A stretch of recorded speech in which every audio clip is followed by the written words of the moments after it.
मुन्ना ठाकुर, जैसा कि आप लोग जानते हैं कि मैं 6 से लेकर के 12 तक जो है ज्योग्राफी का जो पोर्शन है उसको कंप्लीट करने का वादा किया हूँ।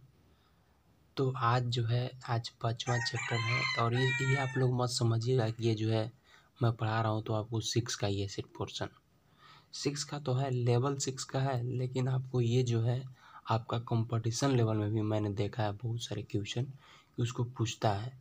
तो अगर आपका बेसिक अगर मजबूत रहता है तो दुनिया का कैसा भी एग्ज़ाम क्यों ना पूछे, आप उसमें आप क्वालिफाई कर सकते हैं। तो आप जो है इस वीडियो को ये देख कर के समझिए कि मेरा जो है बेस जो है, मेरा जो जड़ जो है वो मजबूत हो रहा है। अगर ऐसा देख कर के चलते हैं तो ठीक है, अगर लगता है आपको कि मेरे से हो जाएगा, कोई बात नहीं है। आप क्या कीजिए कि आप ना देखें तभी अच्छा रहेगा। अगर आपको लगता ही है तो टाइम क्या पास करना है। तो चलिए आज बात करते हैं, अगर आपको नहीं लगता है तो आप देखिए बिल्कुल। तो चलिए बात करते हैं, आज 5वां चैप्टर है। तो चैप्टर का नाम अगर बात किया जाए तो वो है आपका पृथ्वी के प्रमुख परिमंडल। इसमें है कि पृथ्वी एकमात्र, मैंने जो ये जो सिलेक्ट किया हूँ, मैंने जो नोट बनाया हूँ एकदम पूरा लाइन बाय लाइन है। अगर आप बुक से भी मिलाइएगा तो आपको लाइन बाय लाइन मिलेगा, लेकिन जो मेन पॉइंट है उसको मैंने इसमें जो है नोट किया हूँ। तो है ये पहला कि पृथ्वी एकमात्र ऐसा ग्रह है जहाँ पर जो है जीवन पाया जाता है।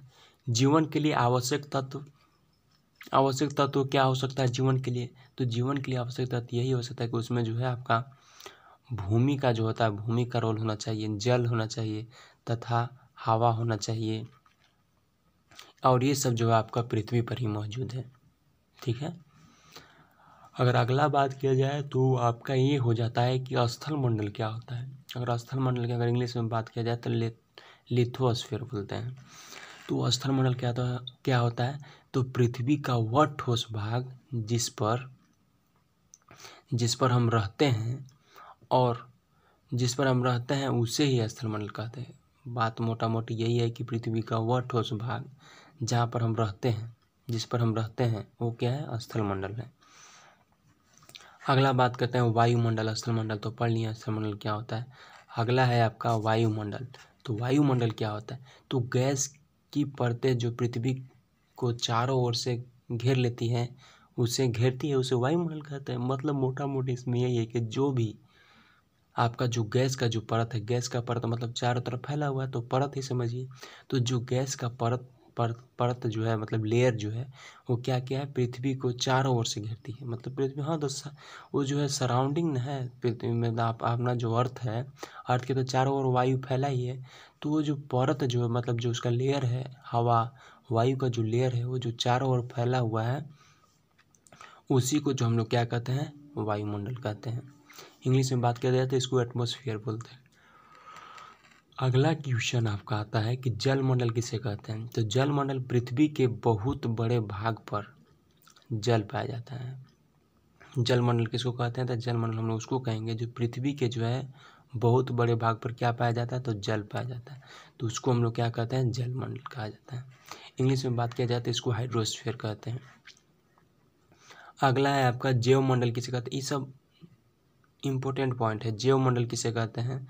तो जैवमंडल जो ये एक ऐसी सीमित क्षेत्र है जहाँ स्थल मंडल, जलमंडल और वायुमंडल एक साथ मिलते हैं तथा सभी प्रकार के जीव पाए जाते हैं। यहाँ पे देखिए मोटा मोटी यही बात है कि जैवमंडल में जो है आपका सब मिल जाएगा। स्थल मंडल मिल जाएगा, जल मंडल मिल जाएगा, वायुमंडल मिल जाएगा। ये सब आपको किस में आएगा? तो जैवमंडल में आएगा। तो इसको हम क्या कहते हैं? इसको जो हमको ये कहते हैं, जैसे जैवमंडल में क्या आएगा? जितना भी चीज़ है, जैसे स्थल मंडल, जलमंडल भाग, वायुमंडल का भाग, ये सब एक साथ मिलता है और सभी प्रकार का जीव यहाँ पे पाया जाता है। किसमें? जैवमंडल में। तो उसको हम लोग क्या बोलते हैं? जैवमंडल। तो मेरा आशा है कि आप लोग इतना तो समझ पाए। अगला है आपका, मोटा मोटी जो जानकारी था आपको मिल गया। अब बात करेंगे सिर्फ स्थल मंडल के बारे में। तो स्थल मंडल क्या होता है? तो पृथ्वी के ठोस भाग को स्थल मंडल कहा जाता है। ये तो हम लोग डिफिनेशन में ही समझ जाए। यह भूपर्पटी के चट्टानों तथा मिट्टी पतली परत से बना होता है। ये किससे बना होता है? तो ये आप आंसर लिखेंगे कि ये जो है आपका जो भूपर्पटी है, मतलब भूमि का जो पर्पटी है, उसका जो है चट्टान तथा मिट्टी की पतली परत, मतलब थिन लेयर होता है इसमें, उससे जो है ये बना हुआ होता है। अगला बात किया जाए कि जो है पृथ्वी के सतह को जो है 2 भागों में बांटा गया है। जो स्थल मंडल है उसको कितने भागों में बांटा गया? 2 भागों में। पहला है महाद्वीप। महाद्वीप मतलब इसको मतलब जो है बड़े भूभाग को महाद्वीप कहा जाता है। अगर मोटा मोटी क्वेश्चन पूछे महाद्वीप किसे कहते हैं, अगर आपको उसमें ऑप्शन दे देगा, बहुत टाइप से 3-4 वैरायटी से दे देगा और लिख देगा कि इसको ये, तो आप तो जान गए कि महाद्वीप किसे कहते हैं। तो जो बड़े भूभाग है उसको क्या कहा जाता है? उसको जो हम लोग महाद्वीप कहते हैं। और दूसरा क्या बांटा गया है पृथ्वी के सतह को? पहला हो गया महाद्वीप, दूसरा महासागरीय बेसिन। तो महासागरीय, तो इसमें बड़े जलाशय महासागरों क्या कह रहा, महासागरीय बेसिन किसे कहते हैं? तो जो बड़े जलाशय होता है, मतलब जहाँ बहुत बड़ा में होता है तुम्हारा पानी वगैरह, तो उसको क्या कहते हैं? उसको महासागरीय बेसिन कहते हैं। और महाद्वीप, तो बड़े जो भूभाग है उसको क्या बोलते हैं? महाद्वीप। ये क्या है दोनों? तो ये दोनों आपका है पृथ्वी का जो सतह है उसको दो प्रकार में बांटा गया है। तो एक पहला महाद्वीप है, दूसरा महासागरीय बेसिन। महाद्वीप किसको कहते हैं? जो बड़े भूभाग को महाद्वीप कहा जाता है और बड़े जलाशयों को आपका महासागरीय बेसिन कहलाता है। अगला है आपका क्या है अगला? तो अगला आपका है कि पृथ्वी पर, अगला आपका क्या है? तो अगला है कि पृथ्वी पर 29 भाग पर जो है महाद्वीपों का विस्तार पाया जाता है। अगर बात किया जाए पृथ्वी पर तो आपका कितना महासागरीय जो महाद्वीप है उसका विस्तार पाया जाता है? तो 29%। यह भी जो है आपका इम्पोर्टेंट क्वेश्चन बनता है। क्वेश्चन पूछ देगा कि बताइए कि जो हमारा पृथ्वी पर जो है महाद्वीप का जो है कितना जो है विस्तार पाया जाता है, तो आप डायरेक्ट आंसर लिखेंगे 29%। अगला क्या है? तो अगला है कि 71% भाग पर जो है महासागरीय बेसिन पाया जाता है। 71% महासागरीय बेसिन। महासागरीय भी बेसिन के बारे में बात किए थे कि जो ये जो है बड़े जलाशयों को कहते हैं, जहाँ बड़े मतलब ज़्यादा मात्रा में वाटर सब पानी पाया जाता है, उसको क्या बोलते हैं? महासागरीय बेसिन। और 29% जानेंगे हम लोग कि वहाँ पे क्या पाया जाता है। तो वहाँ पे जो आपका वहाँ पे पाया जाता है महाद्वीप। चलिए अगला है स्थल मंडल की औसत ऊंचाई क्या होता है समुद्र तल से? तो आपका आंसर होगा 700 किलोमीटर है। स्थल मंडल से अगर समुद्र तल का जो अगर ऊंचाई की बात किया जाए तो 700 किलोमीटर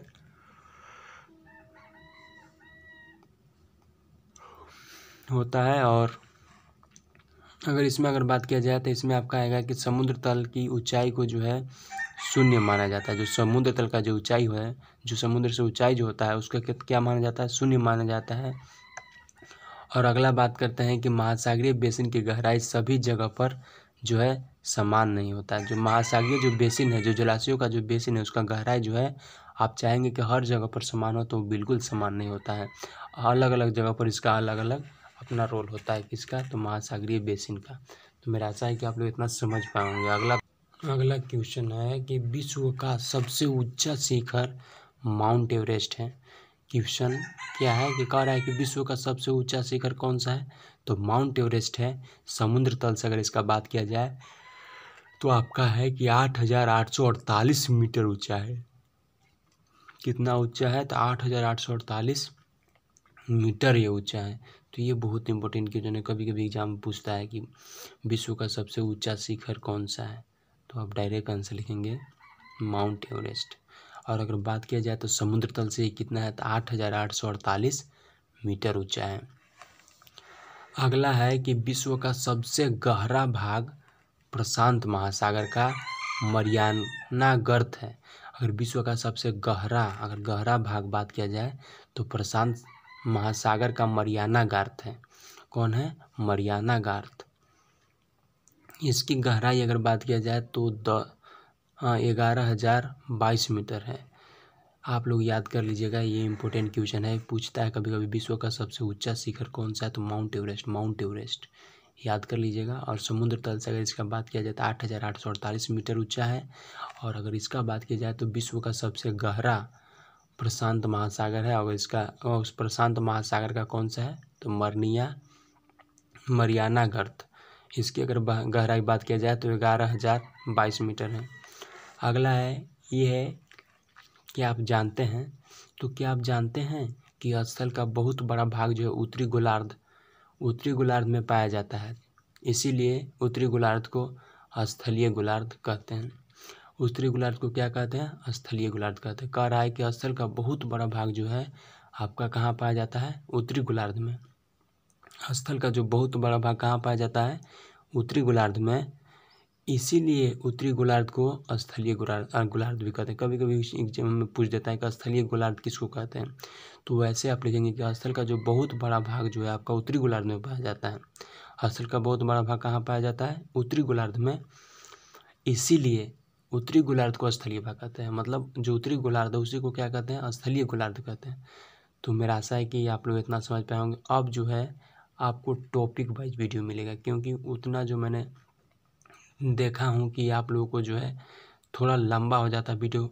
मैं प्रयास तो करता हूँ कि एक ही वीडियो में सब समाप्त करने का। वो बहुत बार मैंने 4 चैप्टर तक कर दिया हूँ, लेकिन अब चाहता हूँ कि नहीं, शॉर्ट वीडियो बनाएंगे ताकि आप लोग कम समय में ज़्यादा प्रॉफिट ले सकते हैं। उतना हो सकता है कोई को बोरिंग लगने लगे पढ़ते पढ़ते, इसीलिए मैंने सोचा कि अब जो है शॉर्ट वीडियो बनाएंगे। शॉर्ट मतलब ज़्यादा नहीं, 2-4 मिनट का, उतना शॉर्ट नहीं, 15 सेकेंड का बीटा में, ताकि आप लोग को तुरंत चल जाए। उससे अच्छा है कि कम से कम 5 मिनट का बनाएंगे और उसमें जो है आपको एक टॉपिक कवर करेंगे, ताकि आने वाले समय में कोई दिक्कत ना हो।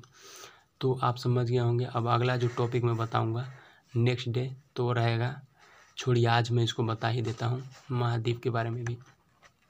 तो महाद्वीप क्या होता है? अब आपका महाद्वीप आ गया। तो पृथ्वी पर 7 महाद्वीप हैं। आज जान जाइए कौन कौन महाद्वीप है, उसके बाद फिर अगला जो एक टॉपिक स्टार्ट होगा।